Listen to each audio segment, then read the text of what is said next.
Turn comes a jack, makes a straight, and this guy bets 1,800 into me. All right, so I woke up this morning and went on Twitter and I saw something awesome. I saw a streamer named Reckful who posted a screenshot, posted a video of himself playing Pot Limit Omaha on America's Cardroom. Now, I don't know much about Reckful. I do know that he streams on Twitch. He seems to have a pretty big following, and I just think it's great anytime you see another gamer come over and try poker, and especially PLO.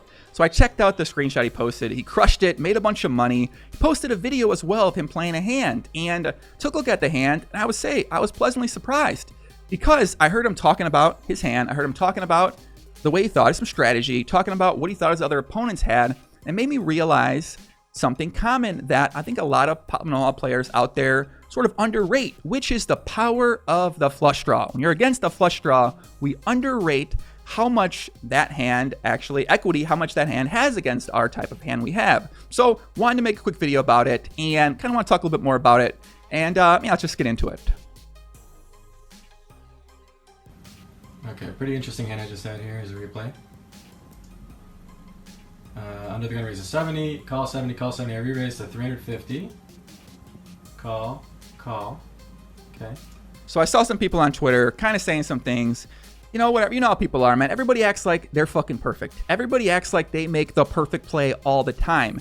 And we know that's not true. That isn't reality. That doesn't happen. And I think what makes PLO fun is that you can make different plays with hands like a 6-6, 9-7 that can make some quads, make a straight, make a straight flush. I mean, it's gonna be rare though. But you take a hand like this, you can 3-bet the hand, and you really aren't doing too bad pre-flop against most of your opponent's hand. I think in a spot like this, he's against two other short stackers. I probably would just like to have a little bit bigger cards in my hand.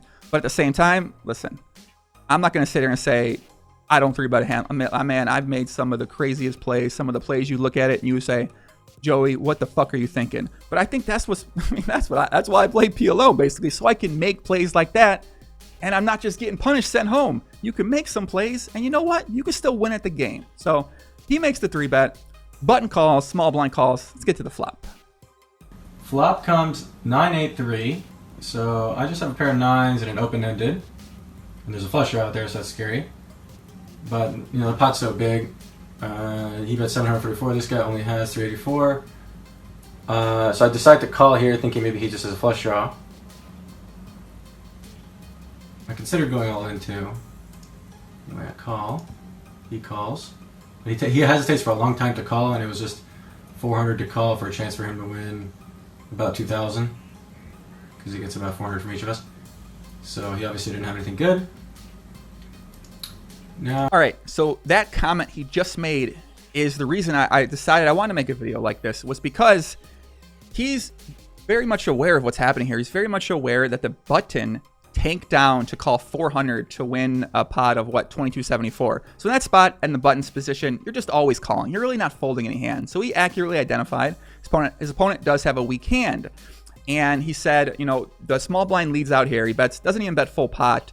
And he decides to call with his top pair, open and a straight draw. And he fives, gives him the nut straight, and he's got backdoor quad draw as well too, which is always a good, two backdoor quad draws. Wow, I didn't know how I missed that one. And he's got a straight draw to the third, where straight 10, unfortunately, is going to give a jack and a queen a better straight. So we took a look at kind of in this spot, what should he do? So he thinks his opponent has a flush draw, which I think in this spot, I'm going to put my opponent probably on a flush draw too, or a hand like a 10 jack, or some type of hand around that area. So now it basically comes down to a game of numbers. PLO, big game of numbers. I talk about it all the time in these videos. You want to be on the right side of math. We take a look at the math. A flush draw, any two clubs here is a powerful hand. Against any two clubs and against our opponent's hand, we're just in bad shape. Our opponent with the flush draw has 48% against their hand. We only have 24%.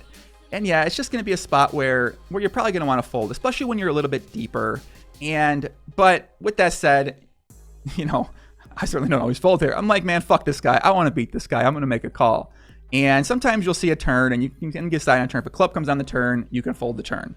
But he goes ahead and he calls. Oh, the hard part. Turn comes a jack, makes a straight. And this guy bets 1,800 into me. But again, I'm thinking maybe he just has clubs. And maybe my 9 is good. And I know this guy doesn't have anything much. And then also, even if he does, I win the side pot. So After a while, I decided to call, thinking my 9 might be good. And if not, I still have the open-ended chance. All right, turn, Jack of Hearts. Not a very good card for Reckful's hand. Opponent goes all in, $1,684, I believe. $1,684 effective. And now Reckful's got a decision. What should he do?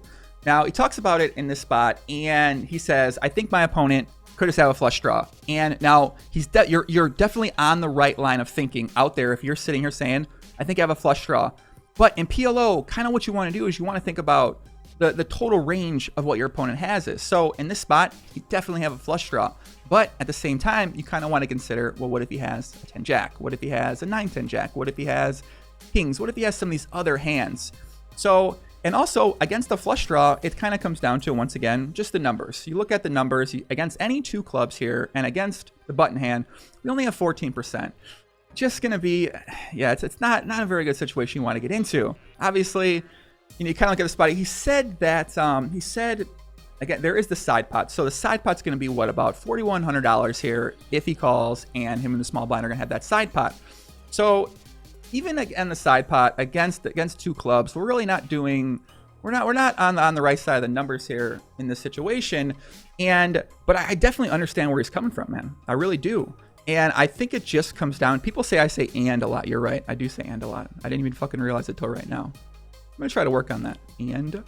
But yeah, on this spot, I think I said it again. I certainly understand his logic. I certainly understand where he's coming from. And I think it's a lot farther ahead than most players will kind of think in this spot. They sort of just, they aren't really thinking. And that's the most important thing, is you want to be thinking about this stuff during the hand. You want to be considering, what does my opponent have? What do I have? How do I do against my opponent's hands? That's exactly what you want to be thinking.